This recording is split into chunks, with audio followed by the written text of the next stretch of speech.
This is the fifth recording, one semester, 50 films. Yes, and today I have Marlisa with me. Marlisa is a fellow student here at Asian Film History, and she is a second-year film student. Maybe you can tell us a little bit about why you chose to do film and what about film interests you. Okay, well, I love watching films, and I love the way films move me emotionally or makes me think about things and all that. So the reason why I joined film is so that I could move my audience as well. Tell stories that will make my audience feel touched or feel in love or feel emotionally drawn to it. Yeah, same way that I do when I watch films. Okay, so today Marlisa and I we watched The Blue Kite by Tian Zhuang, and it is a film that has a lot to do with the Cultural Revolution. One thing that stood out the most, Marlisa was telling me, was all the symbolism that was in the film. So could you tell us a little bit about that? There's this one part of the movie where Xiao Long, I think the first husband, he was attending that meeting, and he left the room, right? He left by opening up the right door, and he entered by entering through the right door.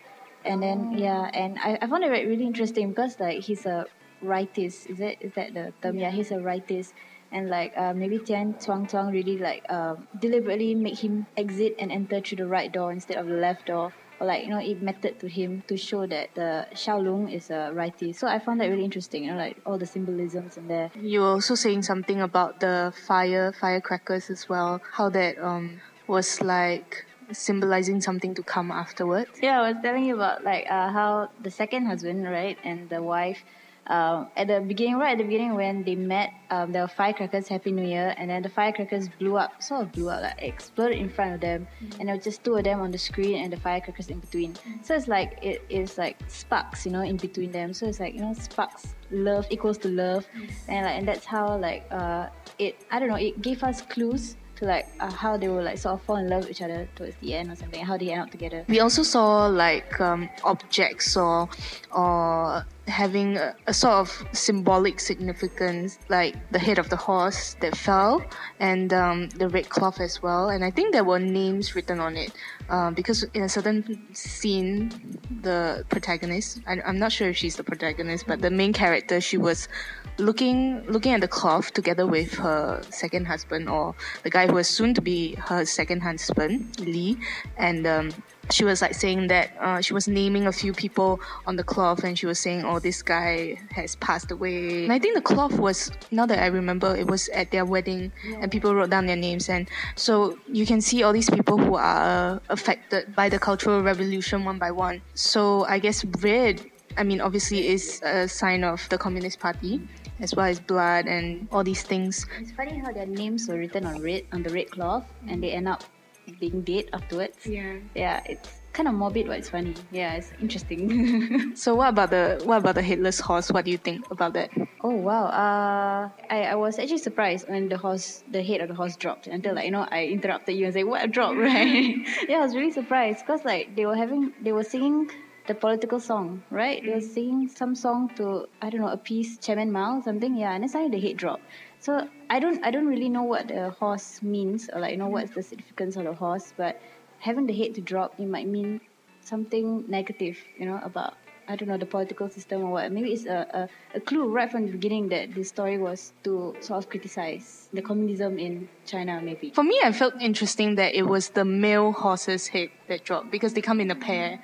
So there's a female and a male, and so this movie is, each one is a chapter of Shu Juan's husband. So she has 3 husbands, and so each one of them die because of the Cultural Revolution. The first one because he was sent for reform, the second one because of malnutrition, and then the third one was when he was being criticized.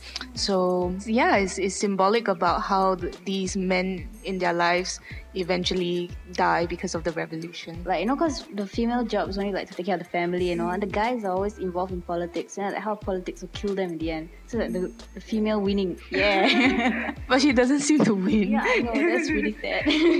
Towards the end, we see the boy lying on the ground and he's been beaten, and we know he's still alive then, but do you think that his ending is kind of depressing as well? Do you see some hope in it, or is it is a total goner. Without a doubt, it's depressing. I mean, like, you see the blood coming out of his nose and like he lying on the ground, and like there's a voice over of him telling about his mom and his dad. Spoiler here, but yeah.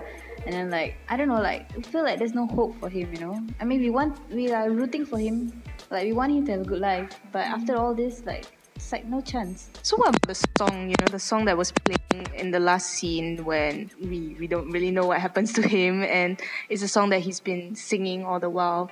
So the lyrics go something like, the crow keeps, I don't know, flying on the tree, and then after that, when he's old, he circles around and he cries. And I mean, towards the end, it says something like he's waiting for his mother to feed him, and his mother has always fed him. So I'm not sure if you find that at least a little bit hopeful. Maybe I have to wait longer, but perhaps something good will come out of this in the end. With that song, I interpret it differently, like how like he's waiting for his mom to feed him, but his mom won't come back.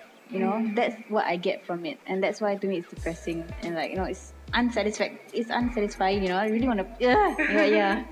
There's no catharsis at the end. Yeah. I mean, you were also talking about, because just now when you're talking about the horse, there's also like a sense of foreboding as well. So something that we were talking about.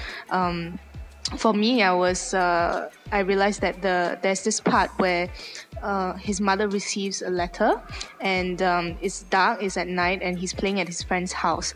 And so his mother goes home first, then she reads the letter, and then his friend brings him home in the dark.